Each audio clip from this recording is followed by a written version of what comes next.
Craig Syracusa is a four-time Emmy-nominated executive producer and director with nearly 20 years of experience in the entertainment industry. His multifaceted background includes writing, directing, and producing award-winning films, documentaries, and TV shows, as well as starring in commercials and movies. Craig is currently the creator and host of the nationally syndicated talk show Walk in Faith, on which he has interviewed hundreds of celebrities, athletes, and influencers about their journey of faith. Craig has amassed an extensive number of contacts throughout the entertainment industry, including everyone from A and B list celebrities to corporate sponsors, production companies, crews, and distributors.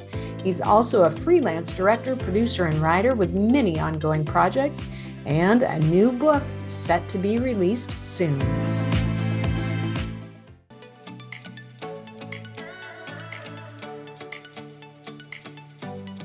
I want to know a little bit about your backstory. I know Eddie knows a lot about you, but tell me a little bit about yourself. So I've been in sort of the entertainment business probably for about 25 years now.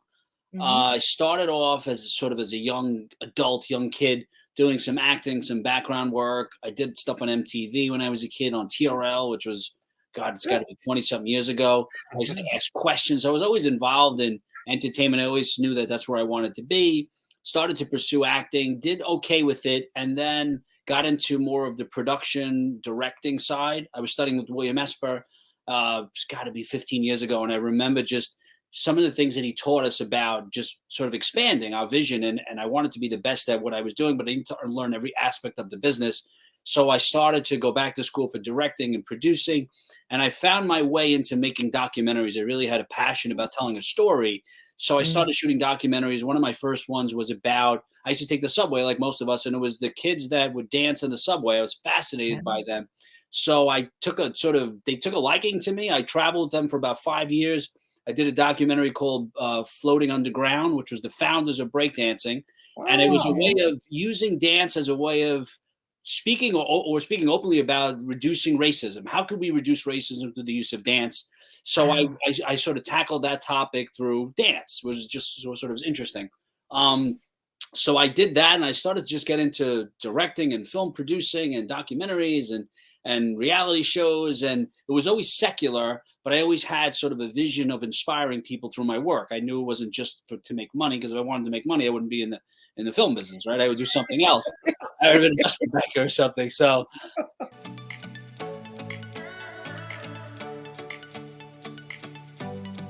then from there, I started shooting a documentary probably about 15 years ago, 14 years ago. I traveled with a bunch of kids to Madrid. I'm sorry, that was my second one. The first one was traveling with a bunch of kids to meet the Pope in Fatima, Portugal. Oh, And I wow. had this experience when I was filming, because I went to film them. It was never about me. And I just finished doing a reality show. So I was pretty busy, and I was following and feeding the flesh and making money, and I was following what I wanted to do for myself. And then I had this experience in Fatima. I came home and I needed to explore what that experience was, what, the creator was trying to tell me. And I just started to go after it. And then things started to just sort of clear up. I had this awakening, this spiritual awakening, and I decided to really change my life and to go after things that were more driven for a bigger or a deeper sense of purpose than my own selfish needs. And that took me on a journey to create mostly faith-based content, inspirational content, documentaries, TV shows, movies, tons of content, my show Walk in Faith. And then Mhm. all these doors started to open when I took it from focusing on myself and really focusing on what was beneath the surface. Because we can all sit here and say, oh, it's about the children, it's about this, it's about climate change. But if that's not the truth, only we really know that. And I knew Yeah. that what I was disguising as the truth was really selfish desires. When I stripped that all away and I went after it for the other person, for that one person, the opportunities continuously come. People constantly call me up like this. I'm sitting here with you guys. Mhm. And because there is no agenda, it's all about reaching that one person. And I Mhm. even stopped focusing on how many likes do I get on my posts, because if I'm looking at the likes and the friends and then I'm not doing it for the right reason. If I truly say it's about that one person, then why do I care how many followers I have? Why do I care? So all of that has become this, I hate the word mindset, but it's become this way of life, this lifestyle to where I need to reach that one person. That's Excellent. beautiful. A lot to say. 6 minutes. That is. Well, I guess I better not check all my likes because, if I don't get a certain number, I'm really upset. I know because we're getting it's society. It's this false sense of success and worth that we constantly hear that voice, and I got caught up in it too. And then it hit me one day. I said, you're preaching about, you're telling people about it's about that one. Then what do you care about the numbers for? If it's that one person, right? And the thing too is I have somebody gave this to me. It says, you never know who you're inspiring. And I have to remind myself that because it's that one person. So the work that we do, it's about reaching that one person. So the days I don't want to do it, I do it because it's that one person that I can reach.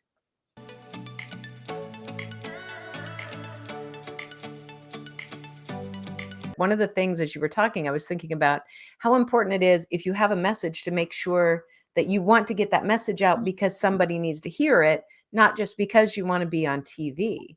And you're right. You never know. I did a media interview with our local ABC affiliate here in Philadelphia a couple of years ago, right when the pandemic had started. And it was all about, what to do if you get laid off and those elements. And I had this gentleman reach out to me afterward. And he said, I have been so depressed because, my company shut down, positions were eliminated. And he goes, I'm older and I didn't have really an idea about how I could actually re-enter the workforce. And he goes, just listening to you, I got hope again. And that email just out of the blue made me say, gosh, that was so valuable that I did that, not because I have another thing to put on my website, but because that gentleman has a little bit of hope. And I think that's a great thing for all of us to keep in mind is who are you trying to touch? And hopefully, if you get more than one, great. But if you touch one person's life with your message, then you're making a difference. Right. Like I try to say, you want to tell a story, not create a story. And when I interview people, it's not about me, right? It's about them. I want that person to feel comfortable enough. So therefore I'm vulnerable and I'm open. And I want them to know that I'll say, we're doing this together, right? So I'm going to say whatever comes to my mind, to my heart, to my spirit. I'm going to be open because I want you to feel comfortable enough to open up so you can reach that one person. And I want you to look good because it's not about me. Because if it's about me, then, why are you even on the show? Like I think a lot of this, you have to really scrape away. Like when you said something interesting too, like I'm going to NRB next week or the week after, and I'm getting all these interview requests, so many, and they're all the same. The topic is the same. So I'm saying to myself, why are you focusing on that topic? Are you drawn to that topic or is it something because it's popular? So that's where you have to decide, like, this is me. So if you look at my social media, if you hang out with me Monday, Tuesday, Wednesday, I'm the same person. So I don't change based on what society says is popular, what's interesting. My core values, they don't change. Like, this is who I am. So I think when you decide or you're called or you whatever, just discern what your passion is, you go after, but you can't change and flow based on what society says, based on what's popular, based on financial gain, because people see through that. So if you're all of a sudden, I'm talking about something, first of all, I have no idea what I'm talking about. And then the season changes and I'm moving into that. Then people see that. But to my core audience, the people know when they're going to go on my social media or any feed or come over my house and they're going to look at my book. But they're all going to see it's transparency. It's all going to be the same. The books I'm reading, the movies, everything is based on my core values. So it's not like I adjust based on what society says. So I think you need to be truthful and honest with yourself if this is really what you're called to do. Longevity. This is a legacy thing. This is the end game. I'm not looking to make a quick buck. So I think it's really to be truthful with yourself because like us, I mean, I've been doing this for 25 years. This is a long journey. This isn't just wake up and, you're on TV doing interviews and making movies. It's a long journey.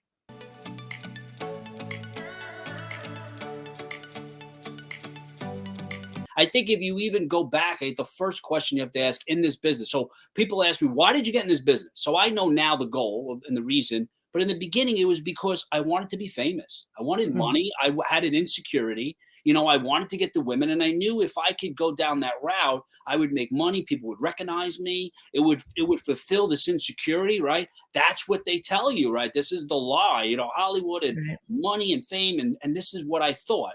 Then as I got older, I said to myself, that's not, first of all, that I'll never find happiness or success if I follow that path, or Yeah. fame or riches, because that's not the truth. It's a lie. So when I stripped it away, and so what I'm saying to people is, first be honest with yourself, not the story you tell friends and family to affirm you, but why are you doing this? What is the truth behind it? If it's truly just to tell a story and you just feel a calling and this nudge and this burning sensation, then that's probably what you're called to do. Then you have to figure out what exactly you want to tell. But if you're doing it for reasons because you want to be an Instagram, whatever they're called, I forgot the name, an influencer and all these, and you're following trends and you want to be famous, you have a personal agenda and goal, you might make it because we see people make successful, but the journey is hard and it's rough. And I would probably say look into something else, because if that's the goal, I don't think you're going to ever be fulfilled. You might be happy, which is really comes and goes, but fulfillment will not come if you're following something that you're not called to do. You're just doing it because you want to be famous. Because what is fame anyway, right? It fades away very quickly. Fulfillment is what we want. And for me too, is like I give it away for free, right? They say give it away for free, and then sooner or later someone will pay you for it. And I mean, I met so many people too, like, whether influencers, celebrities, or motivational speakers, and for years they would do it for free and give their message and their story, and then sooner or later it happens and people look and say it's luck. I mean, I've read so many motivational books. I wound up getting a certificate program for as a Christian life coach. It was something else I just needed to learn about. And in the end, I mean, I really am drawn to helping people. And it's not about the money, because the money comes in other ways. It's about, because these messages and videos I do in the show, was never about money. It was about connecting people, uniting people, building the brand. And as I move into different topics, I'm still Craig. I'm still me. I'm still the host of Walk in Faith. Whether this month now, I'm really drawn into speaking of fathers, right? Because none of us were trained. I wasn't trained to be a father, right? My son came out, and all of a sudden, my wife, it was sort of part of who she was. But as a man, I had no idea what to do. How do I adjust my life? So now I'm really drawn to talking to fathers, people like myself that struggle with and being a good dad, being getting that affirmation or giving the affirmation to my son that we never received. But I'm still me. I still have the core value. So now that's my new topic, not because it's trendy, because I woke up one day and I said, there's something missing in my life, in my son's life, in society, and I want to talk about it. But it's still me. It's not based on what's popular. So I think it's always being true to who you are and really listening to what's inside of you, not to what the news says or not to what culture says. It's about what's inside of you. What's that burning sensation that I just need to discover and talk to people about it. And that's how I sort of guide what the next topic is, or how I go after certain people and interviews and books and stuff like that. It's really what I'm drawn to.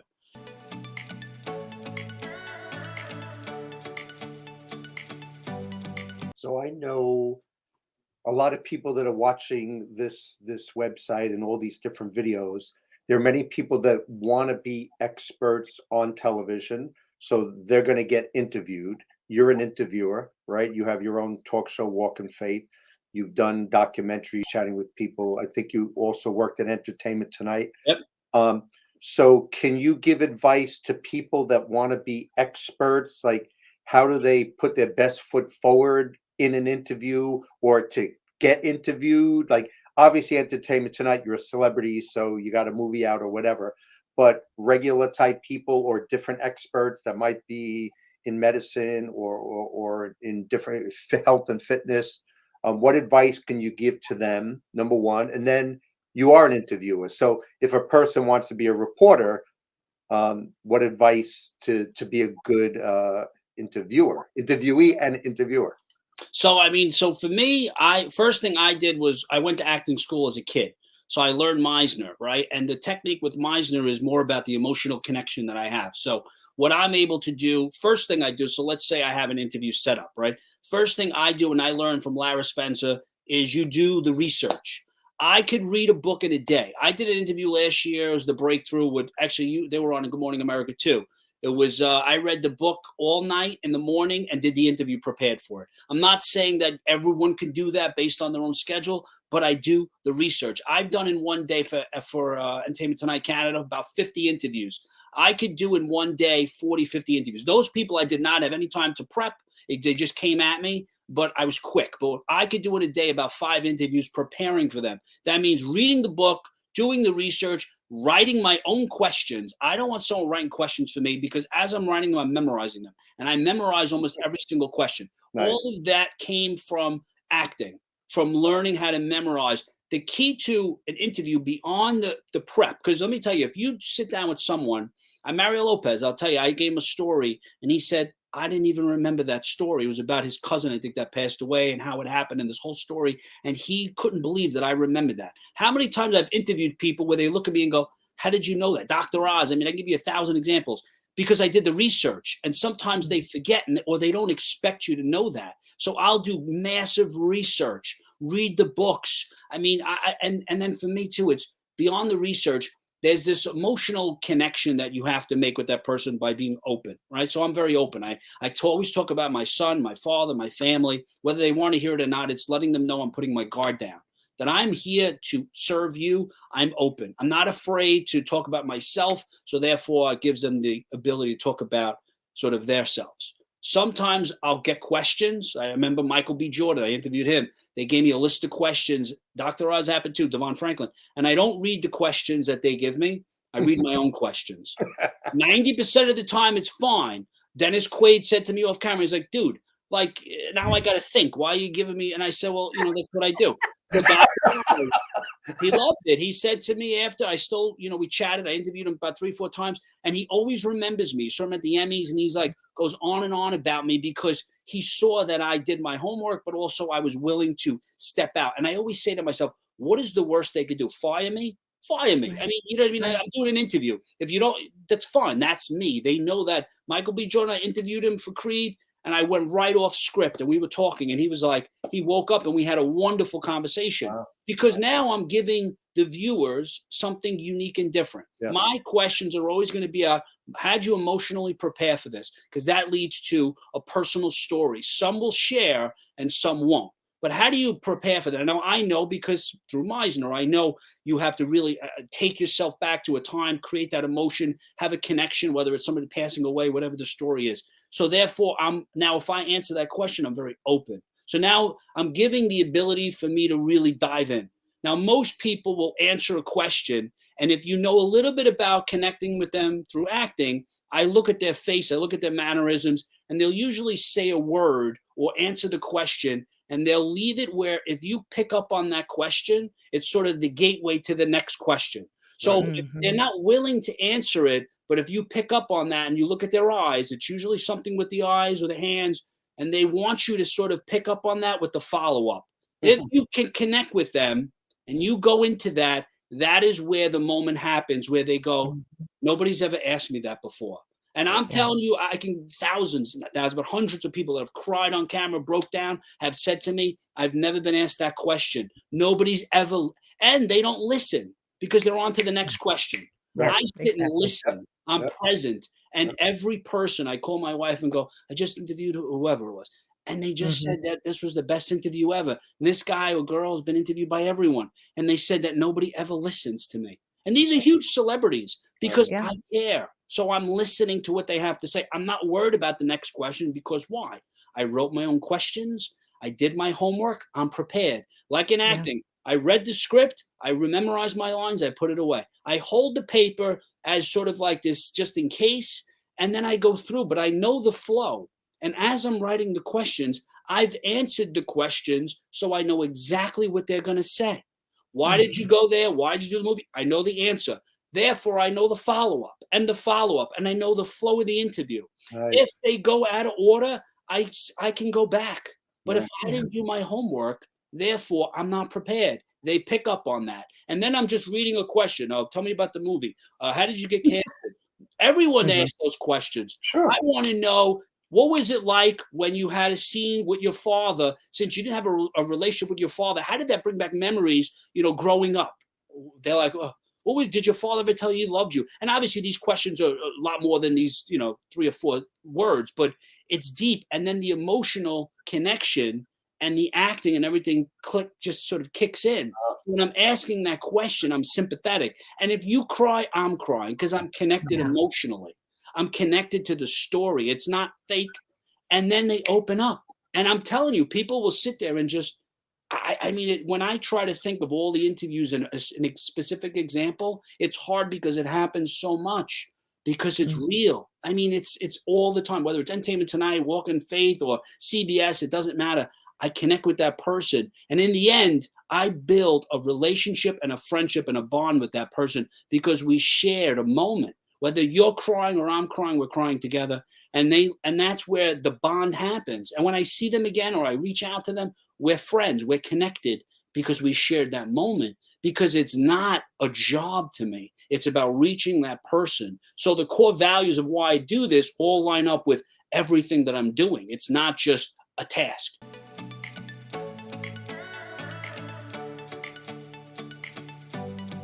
In terms of like getting interviews, I've been lucky. A lot of people call me during COVID. I did a lot. Now I'm getting so many requests where people send me books or movies or reviews. They want me to do interviews. So I get a lot, but I do seek certain people. I go after people.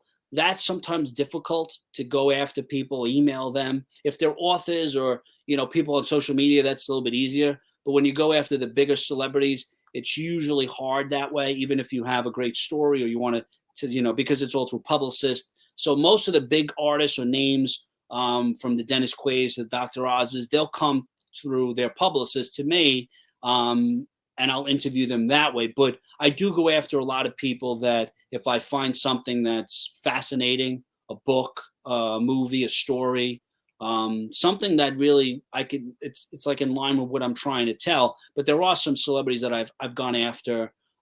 Doesn't always work out as easy as when they call you directly, because that is challenging. Who are you? And then it's just back and forth, and Yeah. it's like so much work. Read my book, you read the book, and then a lot of times they don't follow up. And I just spent all this time doing research. I mean, I have a lot of people that I did that, read the book, bought the book, and they never followed through because of their schedule. So, but I would say really got to go back to the cores of why you're doing it. Because if you're doing it for the right reason, all of that work, it's not work. It's not work for Mhm. me to read. I could show you a stack of books next to me. I love it because it's part of who I am. It's not a job. It's my calling. So I look at Mm. this is what I'm called to do. And I can tell just by talking with you that people trust you because you also aren't going to like, you're not doing it to find the angle that's going to give you, the sound bite that lets you lead the news Exactly. unless it's something good for them. You're right. Exactly. And that's the key to it all. I mean, I remember it was actually Dr. Oz, the same story. They gave us the list of questions, and I remember somebody asking the question. All they said was, I think it was Fateful Fridays. Tell me about Fateful Fridays. And that's all they said. And they went from question to answer. And the 5 minutes was up and the reporter was done. And she was like, this is great. And they all did the same thing. And I said, what's the point of that? And that was the key. And I remember I said, tell me about the power of prayer. And he started to tell me about people that were sick in the hospital and how prayer really changes. And Devon was going on. And I said, tell me about sin and questions. And they were like, and I don't even think I ever asked him about his show. And because if I'm just asking about the show and the topic, I get it. It's important for the networks, but it's not about them. Like you said, you want it to be personal. Yes, it might not get all the hits on Facebook or YouTube or whatever because you're asking these specific questions, but it's about one person. I'm trying to reach Mhm. that person. But if I'm just going to talk about the same thing, the Creed movie, and about this and about the direct, that's great. But nobody's learning anything from that. So I'm like, that's not why I'm doing this. It's Mhm. not, I mean, if this is all I'm supposed to do because it's for CBS or Entertainment Tonight, fine. But I'm still going to ask questions about faith. Or I'm going to say to them at the end, they always say, God bless you. I say something. And I remember it was the housewives. I asked them a question and she started to talk about her faith. And I was like, nice. So I know, I've done enough research to know that I could slide it in. Will they use that question? Probably not, but it doesn't matter because I asked it. And then we Yeah. build that relationship and that bond because, like you said, I took that step. I was willing to risk my job, right? Like you can't ask those Yeah. questions, but I'm going to do it anyway. I mean, otherwise I'm not doing it for the right reason. So I did this hour-long interview. I'm talking about, bam, I was ready to change the world through this speech. I left there. I was like, I'm going to celebrate. I was saying, bam, powerful things. In the middle of the interview, now we're talking about a new space that I'm running in Brooklyn and how we're going to bring people to this event space and all these artists. And he asked me about the carpet. Now, I don't know anything about construction. I am not creative at all. My wife is. And I said, yeah, it's a carpet. I don't know. That's like I said it like that. And that's what they used in the piece. I was so mad. I said on Fox, this is what the one thing you asked me in a passing, so I get it. Like it happens, and people watch and they say it wasn't that bad. I'm like, it was terrible because an hour long telling you about, man, this is where we're going to bring people in. It was wonderful. I walked out of it and they used a soundbite, passing conversation about a carpet. I'm like, this is what I'm representing a carpet now. So it happens. Look, it happens and you just, you go with it, but you should, I understand. And when it comes to interviews like that, they don't have time to prepare or read the book or watch the movie, So when we promote this website, we could use that soundbite about the carpet. You'll probably say it wasn't that bad. Craig, thank you so much. I love your story. I love all your advice that you've given, which is incredible.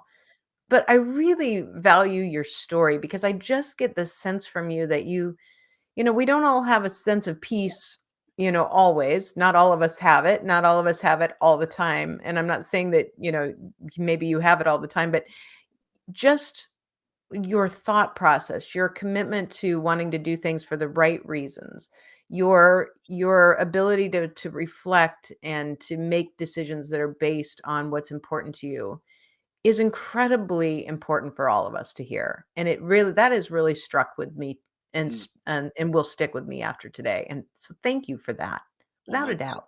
Yes. No, I appreciate that. The thing that I pray for all the time is conviction, right? So I want to wake up in the middle of the night when something comes, whether it's something I feel guilty about, a sin, a deal I'm about to make. I wanted to wake me up in the middle of the night. I don't want to become so hardened to where I just justify my actions.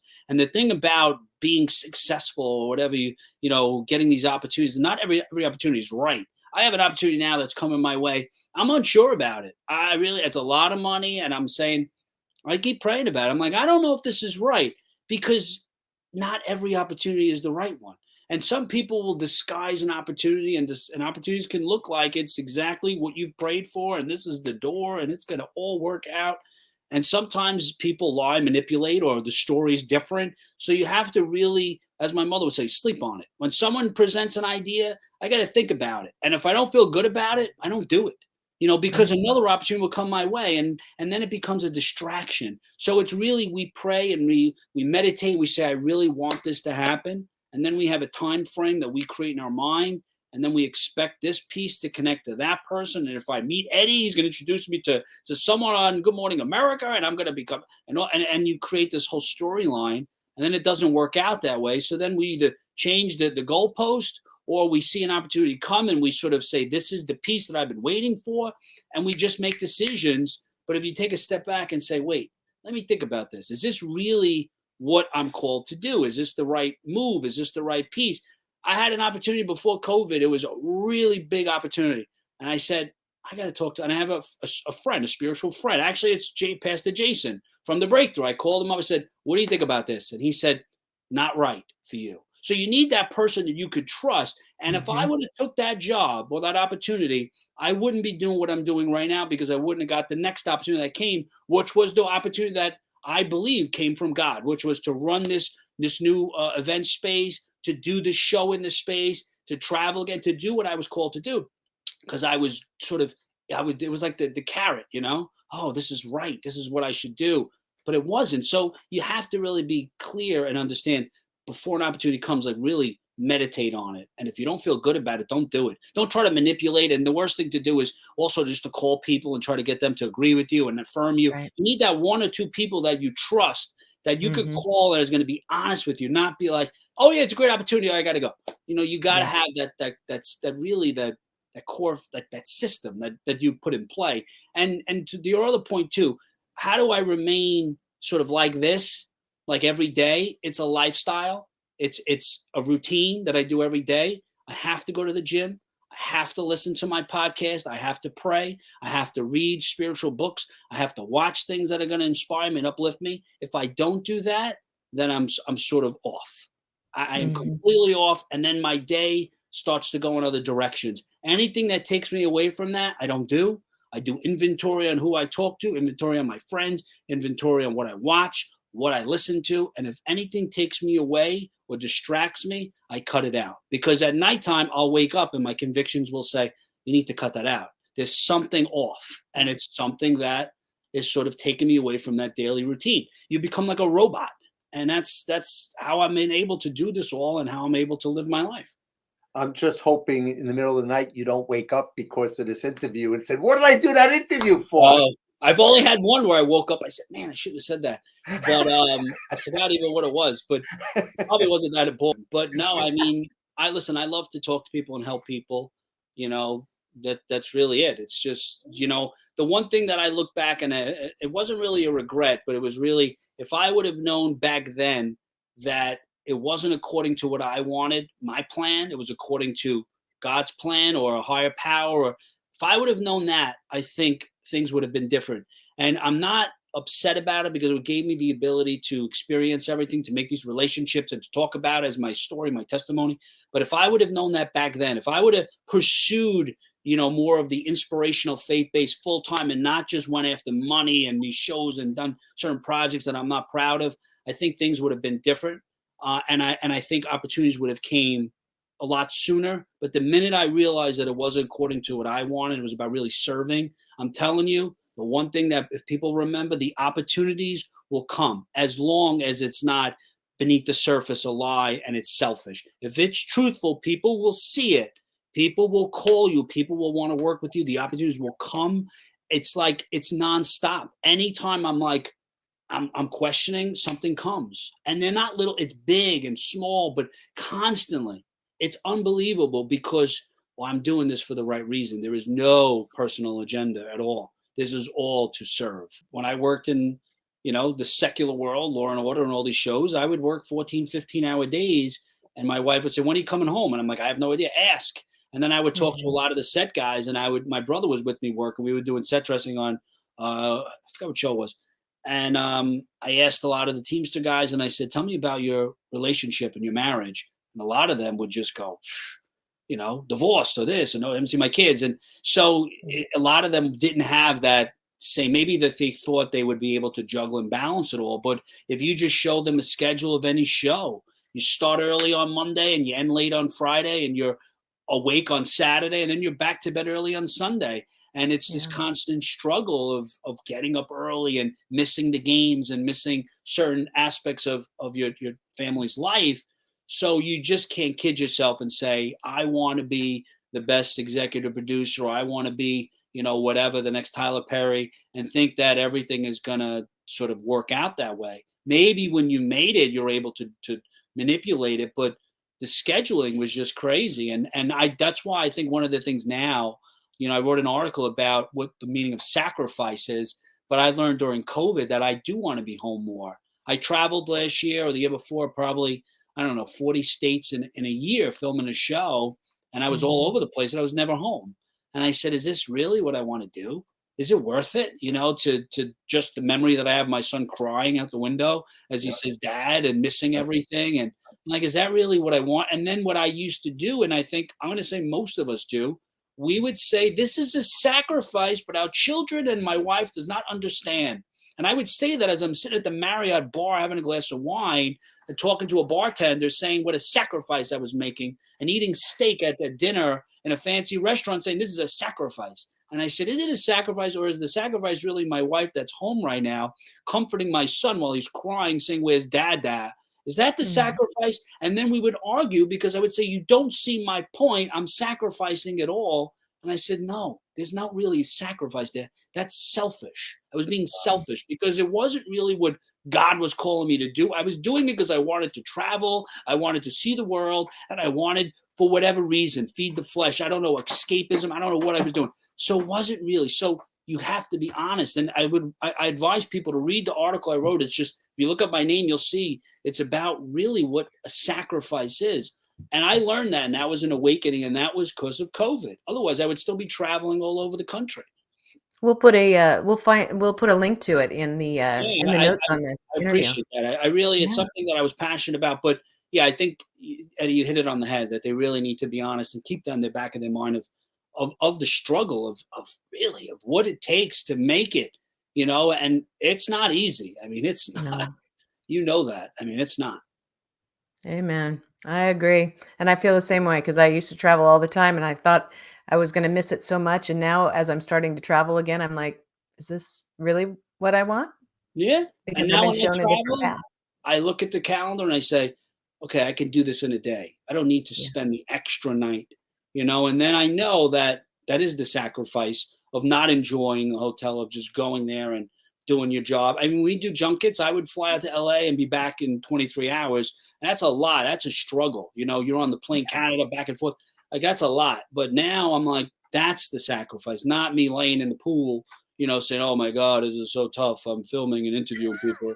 Oh, you have no idea. And I'm drinking Pinot Grigio and eating steak on someone else's dollar. There's no sacrifice there. And let me tell you, there's no sacrifice. Oh, Craig, thank you. I could talk to you forever, and your son has been Can I fabulous. see him? Mario, come over Yeah. here. Yes, please Mario, do. come over here. Come, Tell him come it's on. his big debut. Come. Just want to say hello. Tell him there's a funny lady with pink Hey, hair. Mario. Hey, Mario, how are you? What's your word? What do you always say to people? Stay what? Unhealthy, And what? faithful. Faithful. Mario likes to do his videos with me, but he knows I always have candy or gum in my room. So I just realized, I was like, what is he doing for a half hour? He's searching for candy, and he found gum. I'm like, oh, I would have just given you the gum an hour ago. But see, look, that shows you, like, you could, you know, I distractions. I'm able to sort of block that out. So. I love it.